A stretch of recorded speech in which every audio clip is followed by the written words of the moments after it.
Ladies and gentlemen, the President of the United States and First Lady Joe Biden, accompanied by Katteo Hilton.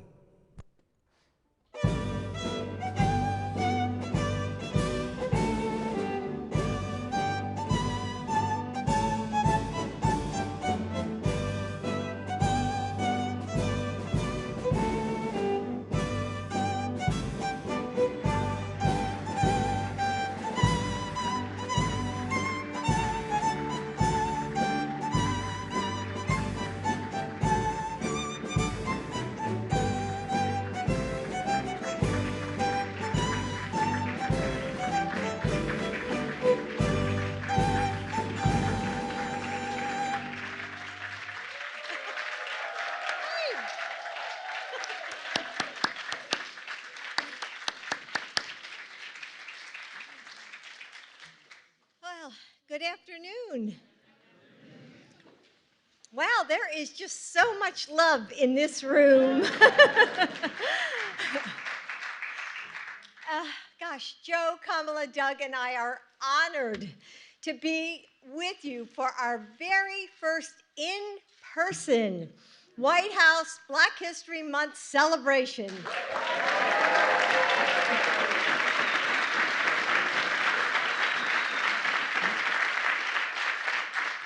You know, it's great to see so many good friends here with us in the residence. And thank you to DJ D-Nice. Where is he? Ah, there you go.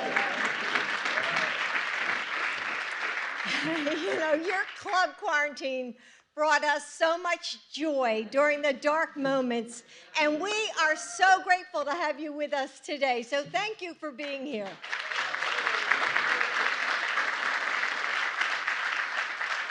I know before we came out, Kamala and Doug were saying how many times they were in their apartment and they were dancing together, you know, party of two. I can't say the same of Joe, but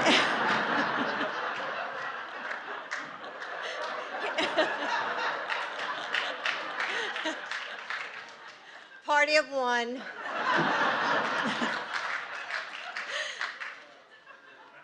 The history of our nation, the history of African Americans who helped build our nation, is cataloged in the tangible milestones and moments and trials and triumphs.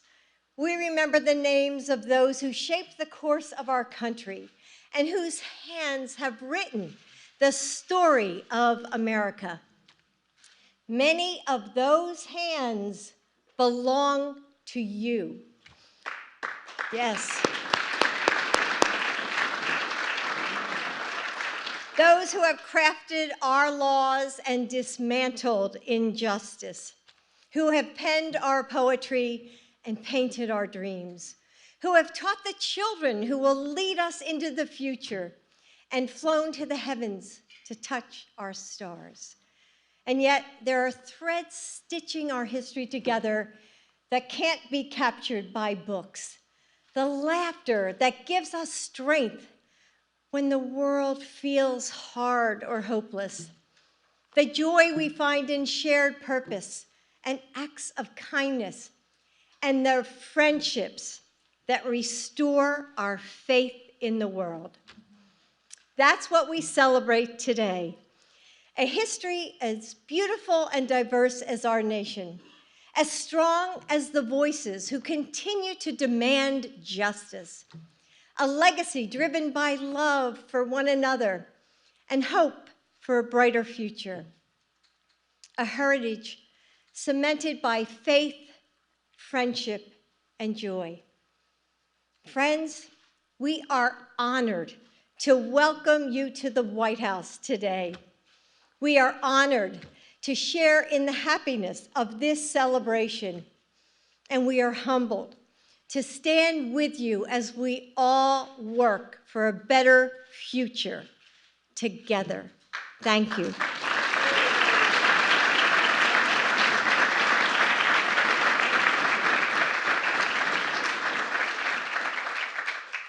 As many of you know, our Vice President's historic path to the White House began before she could even walk, marching with her parents in the civil rights movement, or at least being pushed in a stroller.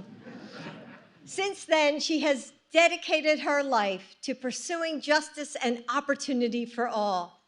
She is a partner to Joe, especially on issues like voting rights, and is proud to be the first but not the last. Ladies,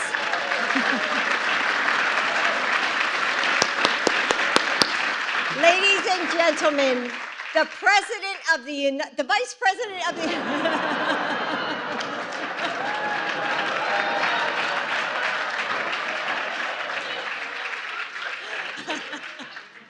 I just said that to make you laugh. The Vice President of the United States, Kamala Harris.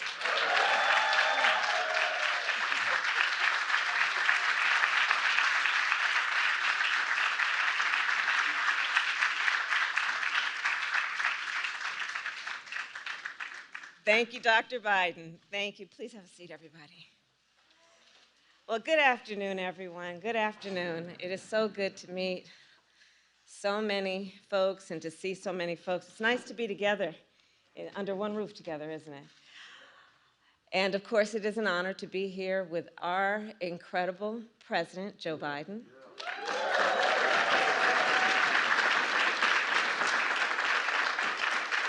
First Lady, Dr. Joe Biden, and the second gentleman of the United States, my husband, Doug Emhoff.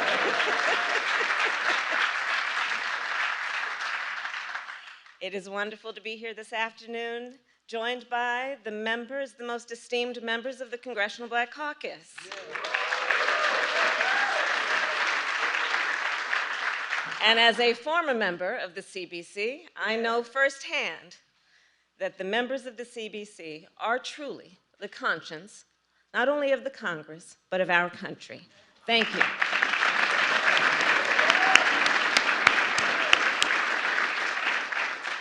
Thank you also to all the clergy joining us today who continue to lift the spirits and the condition of so many people in our country. And to the community organizers who work day in and day out to make a difference in the lives of all people in our nation. We are so grateful for you. And we are gathered then at a critical moment in the history of our nation and our world. A moment in which our democratic principles have come under threat. Today, the eyes of the world are on Ukraine and the brave people who are fighting to protect their country and their democracy. And their bravery is a reminder, a most recent reminder, that justice, equality, and freedom must never be taken for granted by any of us. So friends, Black History Month was established to teach the history that too often has not been taught. The history of Black excellence and leadership in America.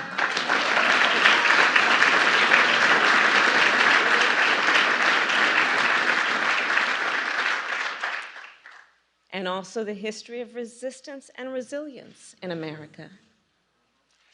And we are clear, Black history is American history.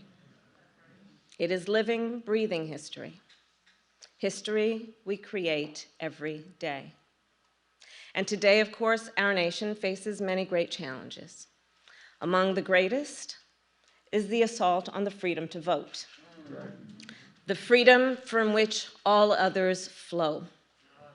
It will take an all-hands-on-deck approach to safeguard and strengthen the freedom to vote, and the President and I are committed to securing that freedom, as is everyone here.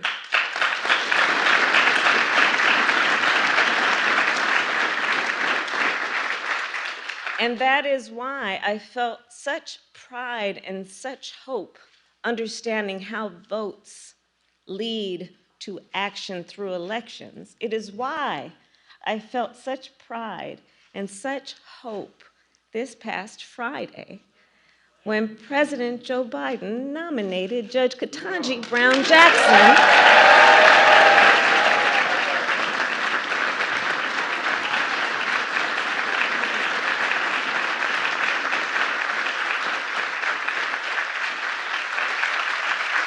when he nominated her to sit on the United States Supreme Court.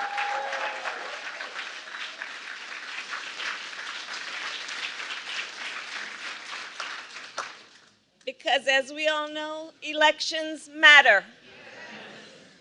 And when folks vote, they order what they want, and in this case, they got what they asked for. I went off script a little bit. And Judge Jackson, of course, will make a phenomenal justice. She is brilliant. She has a brilliant mind and a record of excellence. A record that proves she will administer equal justice.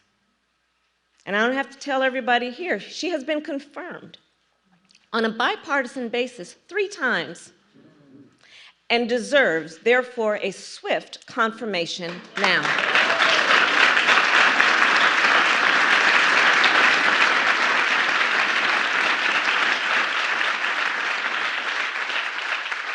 And Judge Jackson will be the first Black woman to sit on our nation's highest court.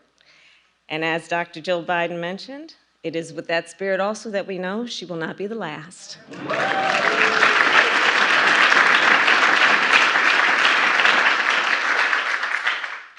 So there is a lot to celebrate. There's a lot to look forward to. There's a lot to work toward. And in remembering our history, we remember those great American heroes who continue to inspire and motivate us, who continue to remind us through our memory of them and their contribution and sacrifice what our role and responsibility is at this moment in history.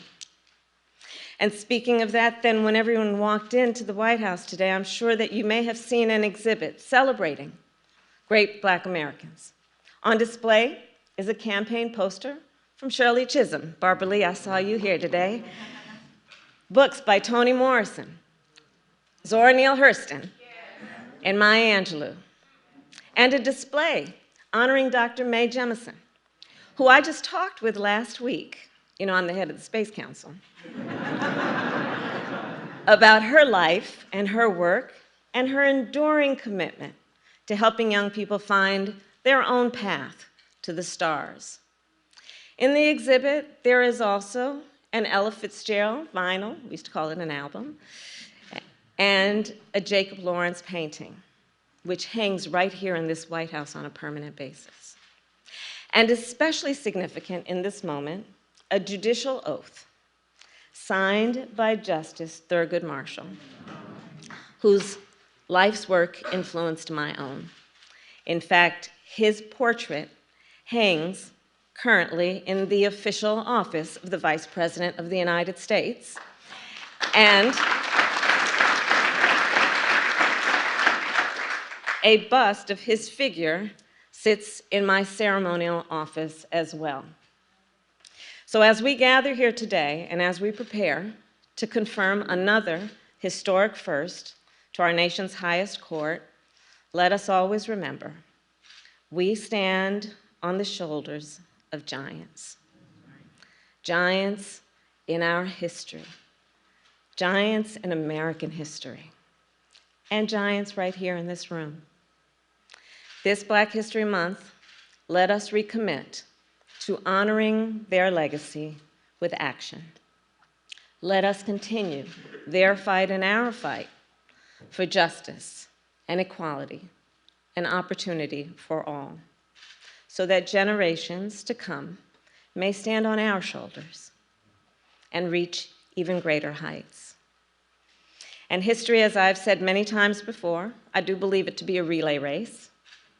We have been each passed a baton with which we run our part in our pursuit of progress, and we will then pass the baton to the next generation. And in that spirit, it is now my pleasure to introduce a young, brilliant leader who is leading our nation forward with bravery, creativity, and grace and excellence. Please welcome Katteo Hilton.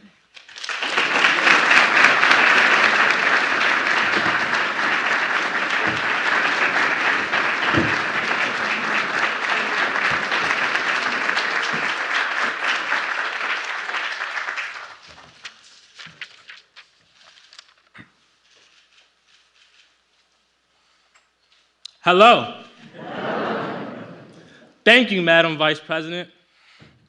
My name is Katteo Hilton. I am 18 years old and I grew up in Washington, D.C., just a few miles from here. During Black History Month, I paid closer attention to the street names I walked by, like Nannie Helen Burroughs, who fought for educational equity for Black women. And I learned about the history she made in the community where I am from. I learned about the many leaders who have come before, whether they created change in their community or changed the world. Black History Month also celebrates the history we continue to make. I am a junior mentor at Life Pieces to Masterpieces, a youth development and mentoring organization for Black boys in my community.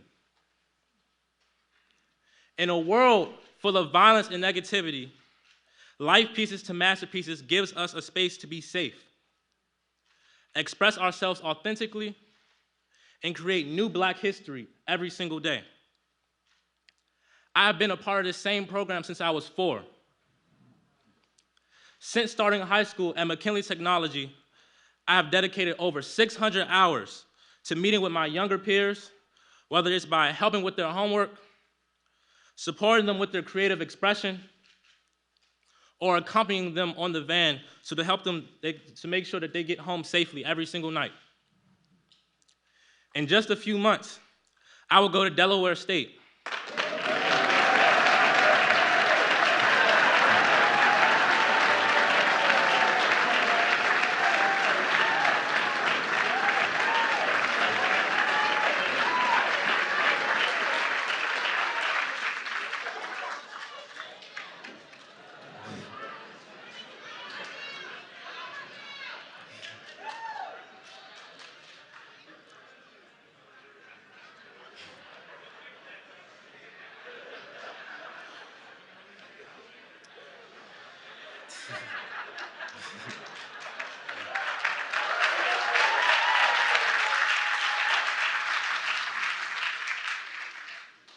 Which I know President Biden will be happy to hear about.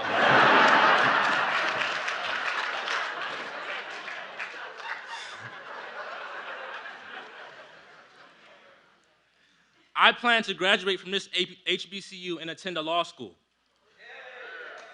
Because I have to be that Black history for my younger brothers at Life Pieces. They need to see an example of someone who sets a goal and commits to it, no matter what obstacles they may face. That's what Black history has done for me.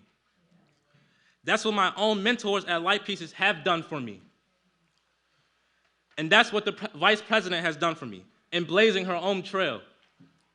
And that's what the President has done for me, creating jobs and opportunities and leading an administration that includes more people who look like me than I could ever imagine.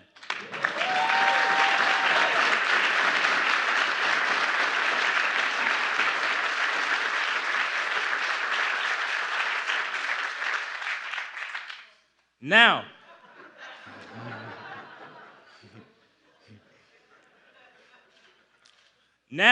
without further ado, the President of the United States, Joe Biden.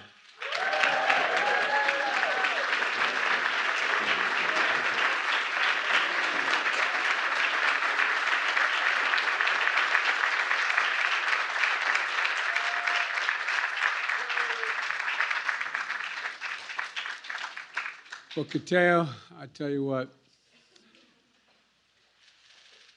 you didn't know we have a little ongoing thing in the administration. As you mentioned, there are a fair number of African Americans in high places in my administration. But, and I'm always hearing about Howard Grade School.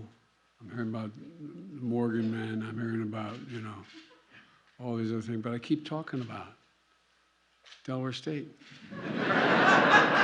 And although I went to the University of Delaware, I tell you, there's an old expression.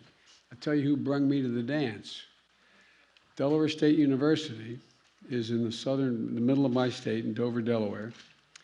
And we have the 8th largest Black population in America as a percent of population. And the lower 2 counties are fairly conservative. compared to the northern county. And I operated out of Delaware State for a significant portion of my career and campaign, as the gentlewoman from the state of Delaware can tell you. And there was a guy named Tony Allen who used to work for me, worked me for years. He went out and he got his PhD. Then he left and became a president. You know, he's not Tony Stand-Up, president of Delaware State University.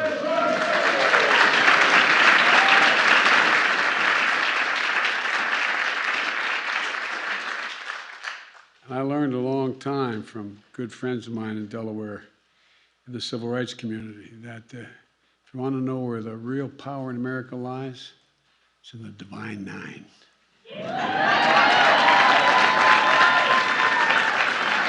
We're the only administration in history that actually has an office, right, Jim? We have a Divine Nine office. So I understand. I understand, as they say, who brung me to the dance. And all kidding aside, you're going to be incredible, old buddy. You're going to do well. You're going to do very well. And, you know, there is a, I don't know whether they've been introduced, but my Secretary of Defense, Secretary Austin. So you stand up.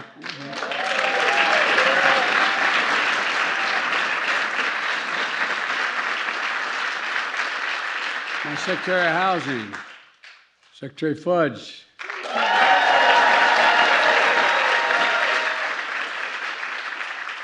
My administrator, the guy who's running, taking care of the EPA and all the rest from Carolinas, the Administrator Regan.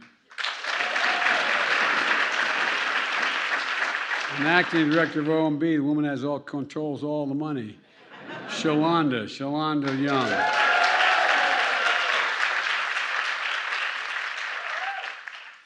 And a woman who, I really mean it, has let the whole world know who we are. No, really.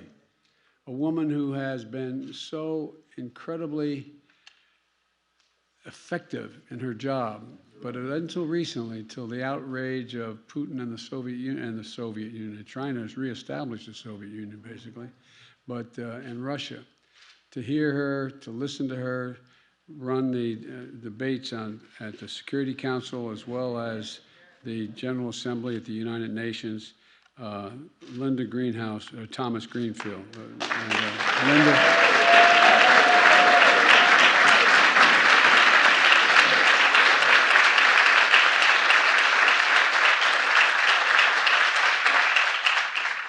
And a woman who knows a little bit about the economy, chair of the Council of Economic Advisors, Cecilia. I kid her all the time, being from Princeton, but you know, Rowan. Cecilia, congratulations. Thank you.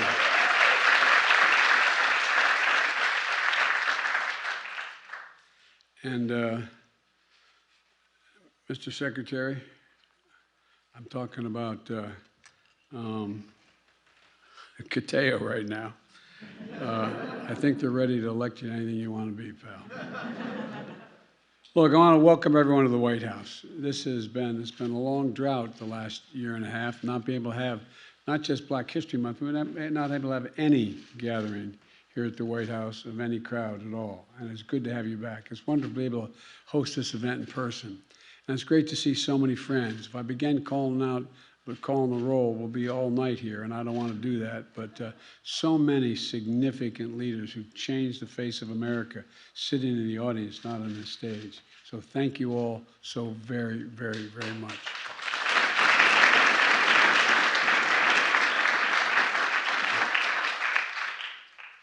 My name is Joe Biden. I'm Joe Biden's husband. And as you've probably figured out, I can't dance. I do it, but I ain't good at it. And,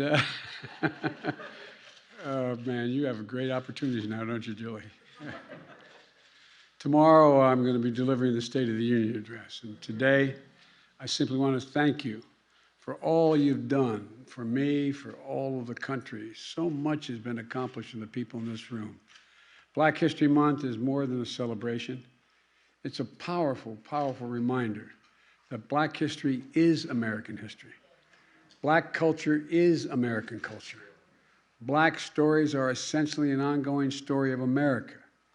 I see it every day with the Vice President and the incredible job she's doing. We see it in the black members of my cabinet and the White House staff and who are here today, who serve to defend the nation, protect the planet, build the economy, deliver housing, jobs, and justice. And we see it in the tireless, heroic efforts of the Congressional Black Caucus. And I'm going to embarrass him now. I want a former chairman of the Black Caucus who's come over to help me run things. Cedric, stand up. Let everybody see you.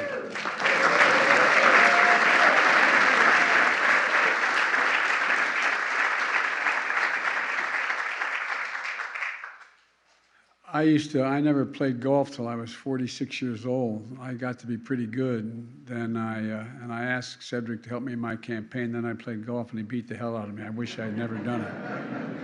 I don't know. And so many state and local leaders and faith leaders here, lawyers, educators that are here today.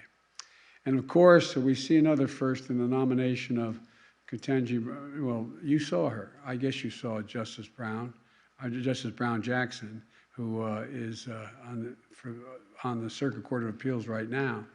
She is an incredible woman. This is a woman who graduated magna cum laude from Harvard. She graduated, she was the editor of the Law Review. She has done so many other things, but I want to make it clear, not only is she eminently qualified, there were so many others I had to choose from. I can tell you, Jim has supported all the nominees, but the one he most supported was from South Carolina. I've already nominated her to be on the Circuit Court of Appeals, the second highest court in the nation.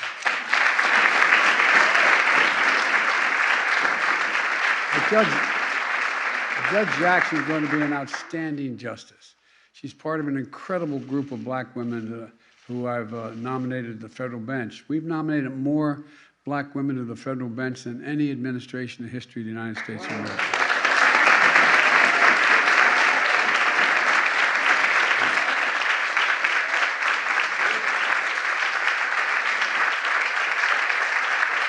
Well, I made that commitment when I was running for president, and I've tried to keep that commitment my whole career. You know, and the first executive order I signed when I came into office, and it was with Cedric's help, I sat down, put pencil to paper or pen to paper, and signed I instructed every single element of my administration, every department, from the Defense Department to the Justice Department and on, that equity should be the center of all of what we do. And we did that in the COVID-19 response. Remember at the beginning, everyone was concerned whether or not, as usual, African Americans would be left behind. Well, we helped raise the vaccination rate among black Americans and bring it on par with white adults, all the same across the board. And I want to thank the members of the Black Coalition Against COVID represented here today as well.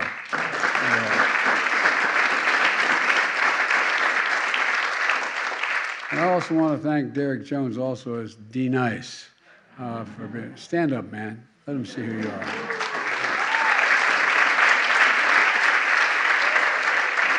He provided a soundtrack of hope to keep our spirits up during the worst days of that pandemic. And thank you, man. You know, when I took office, I said the American story depends not on how many of us, any one of us, not on some of us, but on all of us, So we're investing in all of us. So many of you here helped enact the American Rescue Plan to deliver immediate economic relief, with rescue checks to tax cuts to eliminate, and the estimate is that we've cut black poverty by over 30%.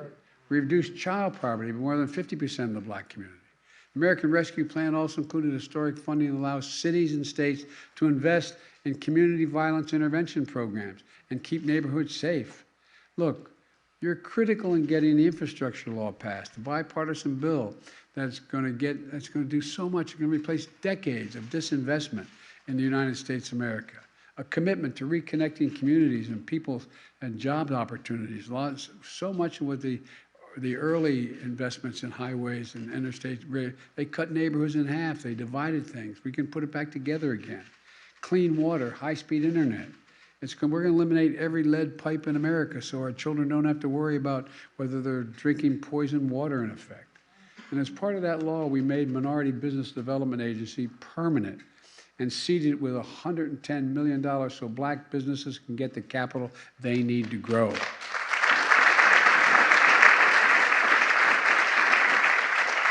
And I'm also proud to be joined by Opal Lee when we made the Juneteenth the first federal holiday in the last 40 years.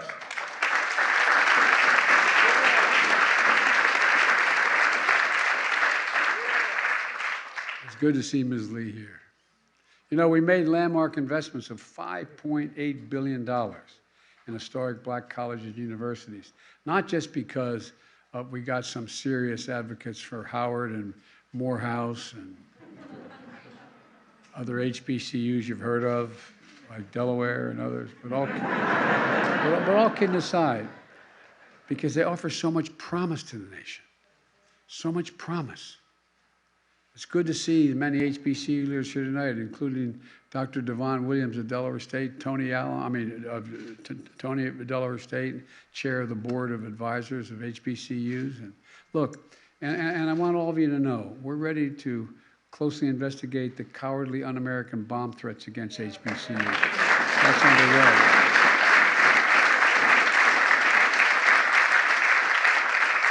We have so much more to do as a nation in making everyday things more accessible and affordable. As my friend Jim Clyburn says, that's the test of whether government delivers. Are they accessible and affordable? Prescription drugs, child care, housing, make health care more affordable, and make progress on black maternal health, something that Kamala has been leading the effort on. To end cancer as we know it, by putting science and technology to work to address the inequities in testing and diagnosis and access to care. And you know, we've got to work to deliver police and criminal justice reform as well.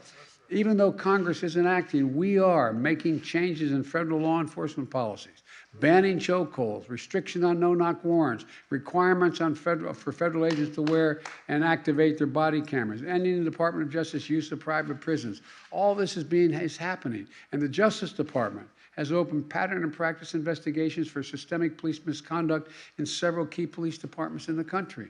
We've just got to stay on it. With your help, we're going to keep pushing on this. And we're protecting our country's threshold liberty, the sacred right to vote, which I've never seen is under such attack. You know, it's always made it harder for blacks to vote, but this is trying to be able to figure out how to keep the black vote when it occurs from even counting. Over the past year, we've directed federal agencies to promote access to voting. We've appointed top civil rights advocates to help the U.S. Department of Justice, which has doubled the number of voting rights enforcement folks on their staff. And again, we call on Congress, pass the John Lewis Voting Rights Act. Pass the Freedom to Vote Act. We can do this.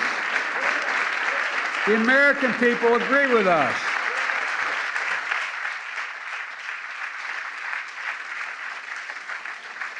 Black and white, Hispanic and all. Let me conclude with this. Look, I don't want to take much more of your time, but let me conclude with this. I know progress can be slow and frustrating, but I also know it's possible.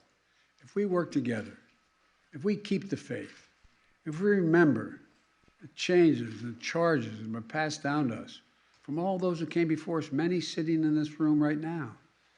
You've heard, you know, as you've heard, we had a wonderful exhibit downstairs celebrating Black History Month. And I want to thank Lonnie Bunch and the Smithsonian, as well as the Library of Congress for giving us access to their collection.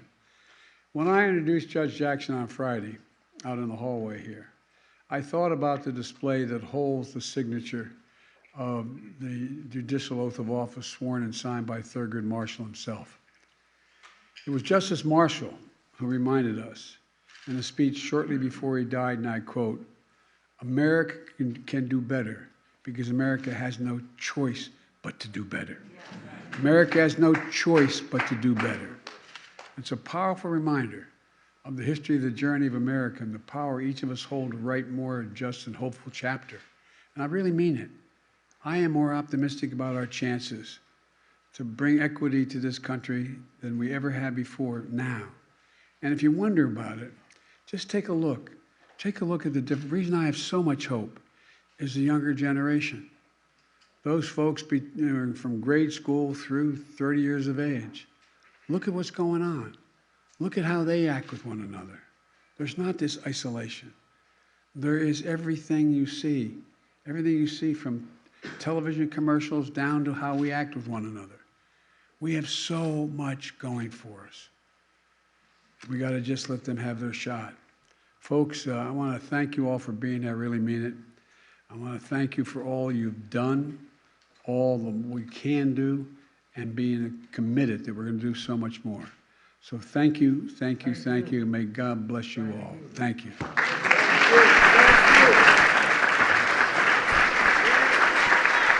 Ladies and gentlemen, please remain in your seats as the President and the First Lady and the Vice President and the Second Gentleman depart the East Room. Thank you.